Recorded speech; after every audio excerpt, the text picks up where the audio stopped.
right, so welcome everyone to our second episode in English Yes. of Educación con Emoción. And today we've got Angelica. Yes. Angelica. Yes, Angelica, Angelica. Both? Both. Fine. So you work here in Yes. this center. So explain our people that are watching or listening to us, what do you do here? Yeah, so I'm a program therapist. So I work with children and also adults. And here we specialize in grief. So I help children process the death of a loved one in their life. Here, because we're in Uvalde, it's primarily children who were affected by the Robb Elementary School shooting. And so we help them process the death of the friends that they lost, or we help them process the tragedy of being in the school and experiencing that trauma. But we also help caregivers, the parents, the family members. And so my little niche pocket that I like to work with are the moms. I love to work with the moms and kind of talk them through, okay, what was it like for you to have your child experience something? And then we even go back further to what was your childhood like and how has that affected how you parent your children right now? Yes. And do you think that the death is something that society don't want to talk about that, and even at schools is not like a taboo, something that no one wants to talk on? Even when we talk about death, we talk like just superficially, just some things, but we don't go deep on that. Yes, I think that Western culture in general doesn't like to talk about death. It's, like you said, taboo and it's scary. And a lot of people just don't know how to talk about those sensitive subjects with children because they don't want to, I guess, traumatize them, right? And so you also take into account here, though, that it's primarily Hispanic and Mexican American. And so a lot of the people here are Catholic. And so, in some sense, you do talk about death in the Catholic faith because it's not something that you should be afraid of, right? You die so that you can live with God. But it's never like fully addressed because it's like, oh, okay, just know that you're going to go to heaven or you're going to be saved. Yeah. Yes. And I would like to ask you why emotional intelligence is so important to working with children. Yes. Well, here a lot of it is you find the systemic issues in the families where the parents were never taught how to regulate their emotions, how to express their emotions. And so it facilitates cycles of intergenerational trauma and disconnect. And so what you find is you see the child broken, not able to connect with you, not able to express, which is pretty on par developmentally since we don't know how to talk about our emotions. Like the prefrontal cortex is not developed.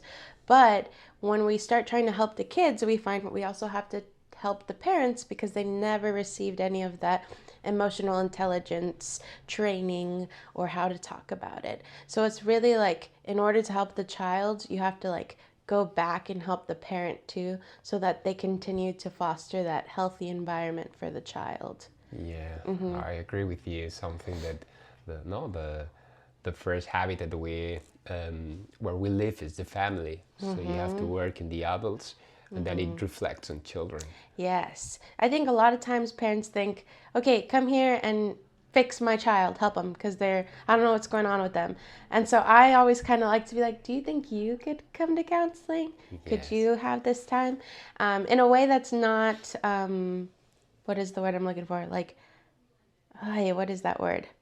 Like, I'm not trying to make them feel bad about themselves. I'm not trying to be like, you really need to come to counseling. It's more like, help me help you all so that it lasts. And it's not just like, this year your child's okay. And then next year something happens and they won't be. You have to give the parents those tools too. That's it. And how do you work at schools? Because you told me that you go like twice a week to different schools. What's your job there? Yeah, so primarily I go to the Catholic school, and so you'll have like a caseload of kids. And right now I only have three, so I go once a week if I can. If I need to go back, I'll go back if they have testing. And you sign in. We have like a special facility to go to, fortunately, at that school. And so I just kind of check in with them, ask them how their day's been going, how their week has been. Um, if you have that rapport with them, you've been working with them long enough, they'll be like, oh my gosh, I need to talk to you. I needed you to come yesterday because this happened in class or this happened at home. And so you kind of provide that immediate, just like a care of, okay, what's your biggest stressor? What do we need to help you feel better? And sometimes it's just listening to them. And what would you suggest, or what advice would give to all those people who were listen to you and say, okay, I want to start in the line that this girl is saying. I want to work on myself, my children, as a mother, as a father. What would you suggest? It's like the first step they should do. That's hard, right? I think that the first step is checking your ego and not thinking that you don't have anything to work on. So it's like, okay, I want my child to be better and get better. How am I not showing that? Or how can I do better? But I think a lot of times, and especially in the Hispanic culture in America at least, I should say specifically like the Tex-Mex Mexican culture, um, it's like, I'm your mom, y what do they say? Porque sí. Like, that's it. Porque sí. Like, you Soy tu don't, madre y porque yo yeah, mande porque sí. la... They're like, but why? No, porque sí. And there's no explanation. There's no vulnerability because our parents feel like they have to be the adult, the strong person, and if they show their emotions, that was weak. But really, what I think we help them see is if you can show your emotions, and to a certain extent, right, with your kids, they can learn from you because we're all human. And to act like you don't have those emotions is doing a disservice to your children because then they don't feel like they can talk about their emotions. So I think it starts with just saying, okay, what can I do better? Good, very good. And for those teachers that are beginning or starting in this way of learning, imagine that it's like the first time, the first year at school. Yeah. What would you say to them that, Oh. wow, be careful with this, or something very remarkable you cannot forget? It's that thing. What would you say to them? I think I would have them remember every day that they are in a very, what is the word? Privilege, a privileged position. To be a teacher, you get to experience life with your student, sometimes more than their own family, because you spend so much time with them. And so every day you get to be that person, that safe person for them. But also to remind yourself, because we're adults and we get the stress of job, the stress of our relationships or our parents' health or stuff. And we can let that affect how we treat people. But if teachers remind themselves that every child is going through something and you don't know what it is. Maybe they don't have enough food. Maybe their dad left. Maybe their grandma died. If you can remind yourself every day, okay, something is going on with each child and how they react might not be about me. It might be a sign that, okay, I need to check in with them, something's not right. Then you're more likely to show up with compassion and not to react, you know? Yes, that's really good, and I like that. Yeah, Yeah. completely true.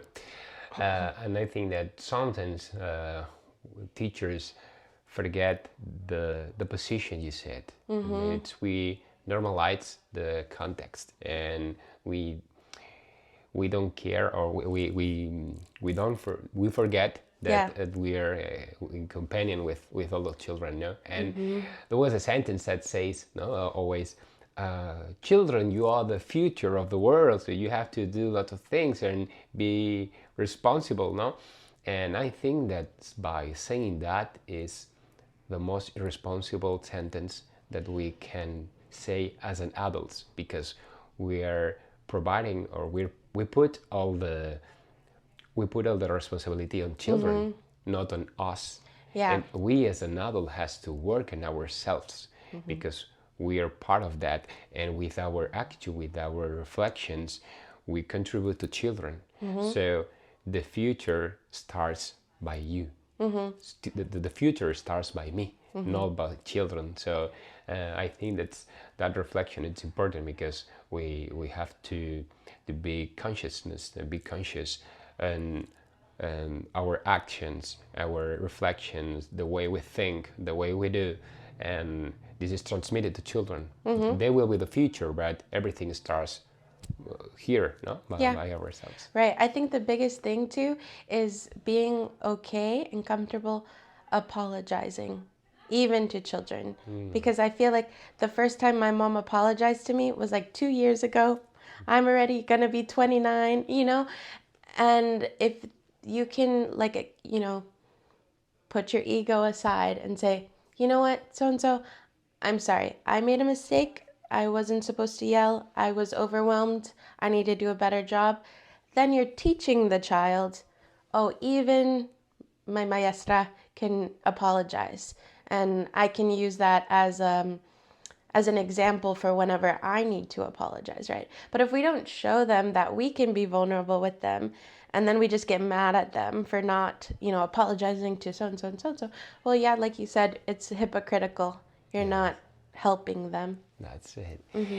Okay, and now reaching like the final part of our short interview, I always give like a free space to all people who are sitting here, like where you are, to share a feeling, a reflection, an idea that in your professional trajectory or personal, you realize that, say, wow, this was an inflection point in my life, or here I noticed something, or I took a good learning from something, and I would like to share it with people that are listening, that maybe with your words they can learn something. What would you say to them?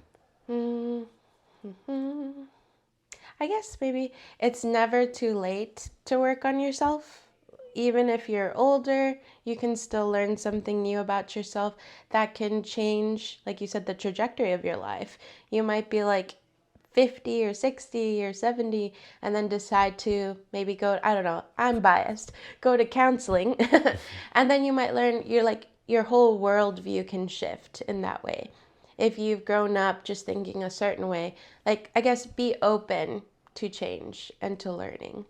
Good. Yeah. It's like the the mind of a child that always wants to learn and grow. No, it's very Yeah, important. yeah, a growth mindset, right? Yeah. Okay. Really, thank you for your words. Yes. Really grateful for opening your space and sharing with me your time. Yeah, thank you, Seji. Okay. Bye. Bye.